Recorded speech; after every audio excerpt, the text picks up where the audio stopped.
Welcome back to the Deep Dive. This is the show where we, grab a stack of sources, really try to pull back the curtain and give you the core insights. Right, Today, we're getting into something pretty fundamental. Omega-3s. right. We've all heard about them, right? Heart health, brain function. hmm They're everywhere. But what if there's this whole almost hidden molecular world that explains how these essential fats actually get where they need to go in your body? hmm That precise cellular dance. That's really what we want to unpack today. It really is. I think most people think of omega-3s as just, generally good for you, Mm. a bit vague, but the cutting edge science, especially behind how they get transported into places like the brain and kidneys, it's actually remarkable. Our mission here is basically to take that general idea and make it much more precise, give you some real insight into the cellular mechanics. Hopefully you'll have some aha moments connecting, nutrition right down to the molecules. And we've got some great material to work with. We're looking at recent stuff from the Journal of Lipid Research, some insights from ASBMB Today and Neuroscience News, plus background from the Asia-Pacific Journal of Clinical Nutrition, even Wikipedia to round things out. So, Yeah. okay, let's start right at the beginning. What exactly are omega-3s? Okay, so omega-3s, they're a type of polyunsaturated fatty acid, PUFAs for short. And the omega-3 part, that just refers to a specific chemical detail.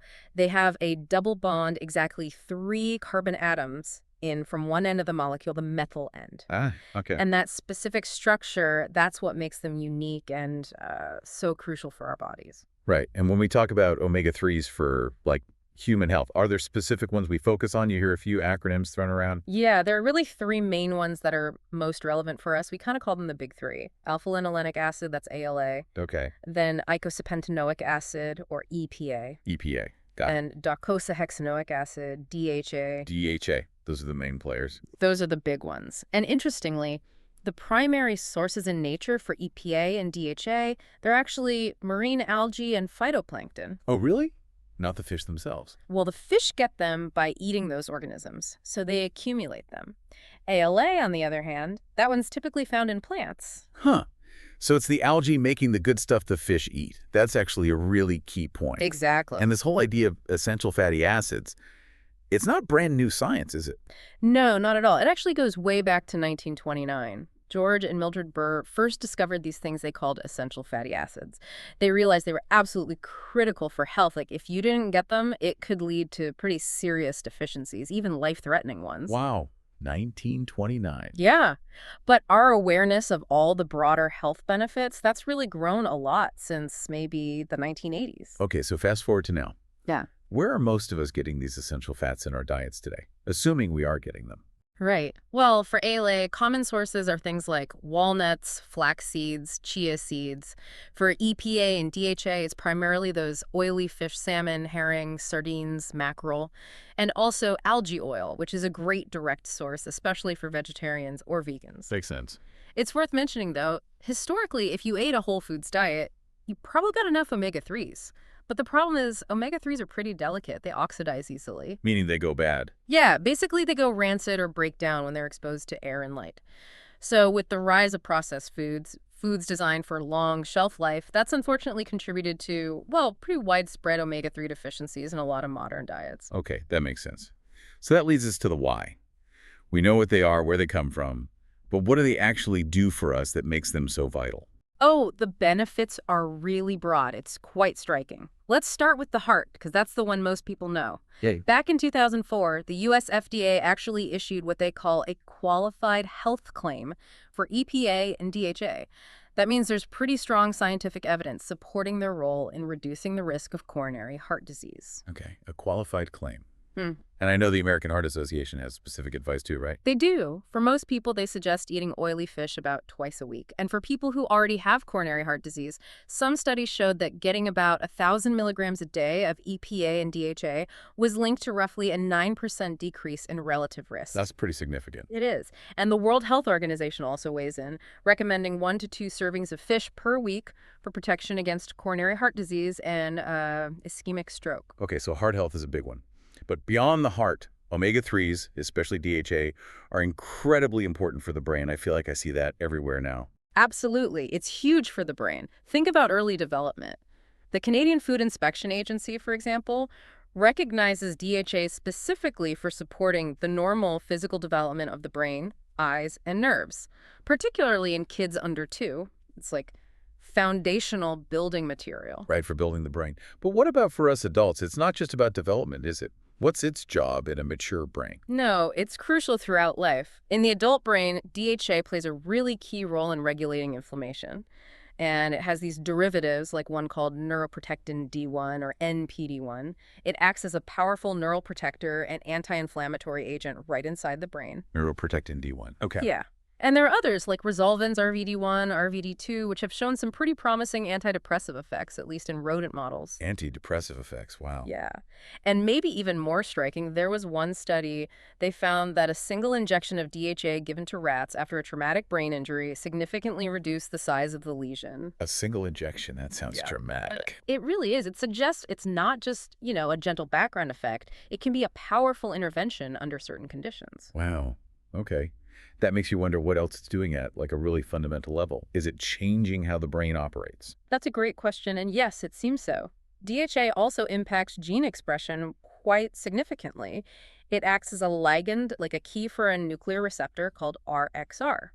And studies in rodents have shown DHA can actually boost the effect of retinoic acid, which is related to vitamin A, and improve cognitive symptoms. So it's actually changing which genes are turned on or off. Exactly. In one study, giving rats dietary omega-3s altered the expression of over 100 genes in their brains. And interestingly, a lot of those affected genes were involved in the machinery that generates ATP, our basic cellular energy. So it's affecting energy production right in the brain cells. Yeah, that's profound. It really points to a deep molecular influence. Okay, so we've covered the what omega-3s are and the why they're so important for heart and brain. But the really exciting part, the breakthrough stuff, is finally figuring out the how. How do these essential fats actually get to critical places like the brain? This is where the story gets really fascinating, right? This transport mechanism. This is absolutely where it gets revolutionary. For decades, we understood that omega-3s were vital, and we had ideas why. But figuring out the specific transporter, it feels like finding the actual delivery truck, and the exact route for something we just assumed kind of seeped in vaguely. Yeah, like finding the FedEx for DHA. Exactly. It changes everything in how we think about omega-3 nutrition and maybe even therapies.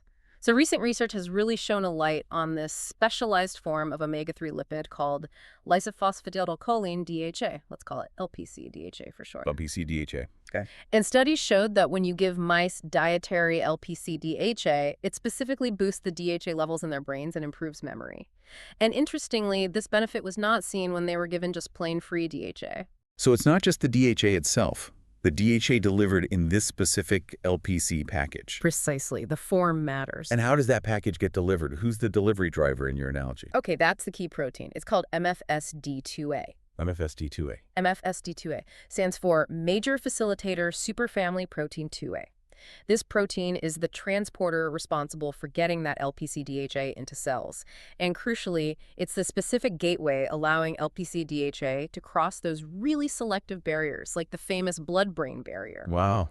This discovery, it's fairly recent, and it's incredibly important. It just opens up totally new ways of thinking. It's amazing to think one protein acts as the gatekeeper for such a vital nutrient into the brain. And you mentioned it's not just the brain benefiting from this, right? There's exciting stuff happening with other organs, too. Absolutely. Let's talk about the kidneys for a minute. Acute kidney injury, AKI, it's a huge global health problem, affects something like 13.3 million people every year. That's a lot. Yeah, and the mortality rate is high, like 20 to 50%. A major cause is something called ischemic reperfusion injury. Basically, damage that happens when blood flow returns to tissue after it's been cut off for a while, like an organ having a heart attack, sort of. Okay. And this type of injury often damages these really important structures in the kidney called the S3 proximal tubules. And MSD2A, this transporter protein, it plays a role in recovering from that kind of kidney damage. It seems so, yeah. Research from Duke US Medical School, specifically by Randy Lope and colleagues, found that the activity level of MSSD2A is a key factor in how well and how quickly kidney function recovers after this type of injury. They used preclinical models where MSD2A was reduced, and those models had delayed recovery, more damage. Okay, but what happened when they brought LPC-DHA into the picture? Did that help? That's the really exciting part. When those models with reduced MSSD2A were treated with LPC-DHA, remember, the specific form MSSD2A transports their kidney function improved significantly. Yeah, the damage was reduced, and importantly, the structure of those crucial S3 proximal tubules was actually restored, helping them work properly again. So giving the specific package helped even when the delivery system was impaired. It suggests that boosting the supply of the right substrate, LPC-DHA, can really help drive recovery. David Silver, who was a senior author on that study, was really enthusiastic. He called LPC-DHA potentially exciting as a dietary supplement for future AKI patients. He suggested it could be a safe and effective treatment that offers lifelong protection. They're already planning clinical tests. That is genuinely groundbreaking potential for a really serious condition. Okay, let's circle back to the brain then, because getting things across the blood-brain barrier, the BBB, that's notoriously tough. How does MSSD2A pull off this molecular magic trick? What have scientists figured out about the actual mechanism? Yeah, the BBB is designed to be super selective, so the mechanism is really cool. Scientists have used advanced techniques like cryo-EM and molecular dynamic simulations to basically get atomic-level pictures of how it works. MFSD2A is considered kind of atypical for its protein family because it transports these quite large molecules, these lysolipids like LPC-DHA. Right. And LPC-DHA is what's called amphiphilic. It has a part that likes water and a part that repels water, a fatty tail.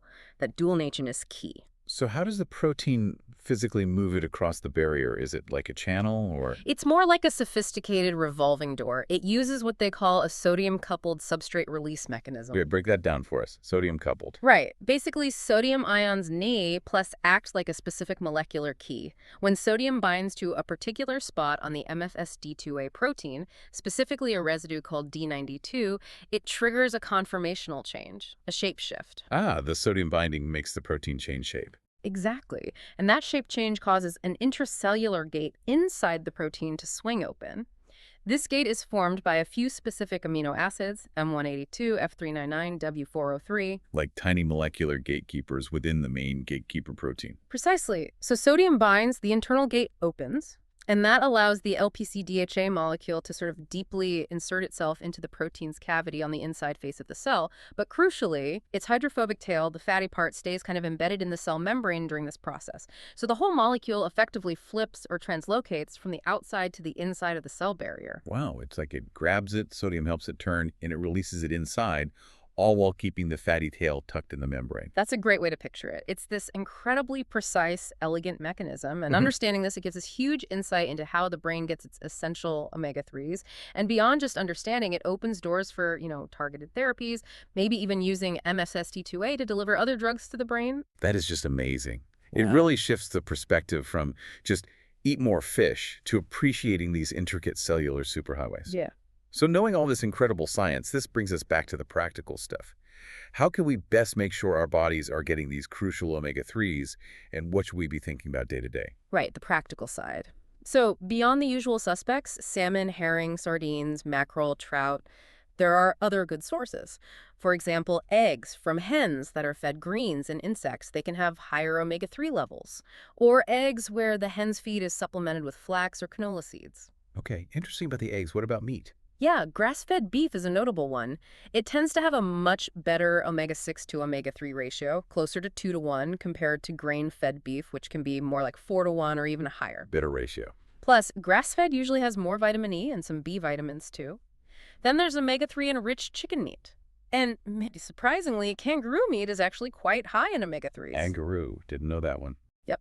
And looking ahead, there are even novel sources being developed, like genetically engineered plants, camelina, sativa, and canola that can produce EPA and DHA directly. Plant-based EPDH. That's definitely the future for some people. Yeah. So that's sources. What about actual intake recommendations? It feels like the advice varies a lot depending on where you look. It really does vary. In the U.S., for ALA, the Institute of Medicine sets an adequate intake, 1.6 grams a day for men, 1.1 for women. For EPA and DHA combined, the FDA advises adults can safely consume up to 3 grams per day total, but suggests limiting supplements to no more than 2 grams of that. Okay, and Europe. Europe, through EFSA, often has specific recommendations. They suggest pregnant and lactating women aim for at least 200 milligrams of DHA daily, on top of a general adult recommendation of 250 milligrams of combined EPA and DHA per day. 250 milligram EPA plus DHA. Right. But it's worth noting that globally, actually meeting these recommendations just through seafood can be a challenge sometimes because of supply issues or cost. Yeah, that makes sense. And what about the whole omega-6 to omega-3 ratio thing? People talk about that constantly. Is it just less omega-6 is better, or is it more nuanced? It's definitely important to have a healthy balance, but it's more nuanced than just omega-6 bad. While it's true that some omega-6 metabolites can promote inflammation, omega-6 fats themselves are also essential. And actually, studies have shown benefits when people replace saturated fat with certain omega-6s, particularly linoleic acid, for heart health. Okay, so don't cut out omega-6s completely. Right. It's about the balance, getting that ratio right. What's considered healthy generally ranges from maybe 1 to 1 up to about 4 to 1 omega-6 to omega-3. Modern Western diets are often way higher, like 10 to 1 or even 20 to 1. Wow, 20 to 1. That's way off. Yeah, so bringing that ratio down is generally a good goal. Okay. Lastly, let's talk supplements. For people considering them, what are the real safety or quality concerns we should be aware of? How do you choose a good one? Yeah, transparency is really important here. Let's tackle contaminants first. Heavy metals like mercury. Actually, highly unlikely in fish oil, Oh, why is that? because mercury binds tightly to the fish flesh, the protein, not really to the oil itself. So if the oil is properly purified, mercury isn't typically a concern. However, other contaminants like PCBs or dioxins can be present, especially in less refined oils. So you really want to look for brands that adhere to strict quality standards. Like specific certifications? Exactly. Look for things like the International Fish Oils Standard, IFOS testing, or statements about molecular distillation, which is a purification process. Reputable brands will usually provide this info. Good tip. Okay, what about rancidity? I've definitely heard concerns about fish oil going bad or being oxidized. That's a very valid concern. There have been studies, quite a few actually, that found a significant number of fish oil products on the shelves do contain oxidized or rancid oil. Even if they taste okay. Sometimes flavorings like lemon or mint are added specifically to mask that rancid taste or smell. Yeah. Now, the exact long-term harm of consuming rancid oil is still being researched, but some preliminary work suggests it might negatively affect cholesterol levels, and it's probably just less effective, maybe even counterproductive compared to fresh oil. So quality and freshness really matter for supplements. Absolutely crucial. Look for brands that are transparent about their testing, maybe store it properly yourself once open, like in the fridge, and pay attention to expiration dates. Great advice. Okay, so let's try and bring this all together for you, our listener. The bottom line seems to be omega-3s are absolutely essential, not just in a general wellness way, but for these incredibly specific molecular jobs inside your brain, your kidneys, and likely other places too. Exactly. And this discovery of MFSD2A, the specific transporter, and the role of LPC-DHA, it's a huge leap.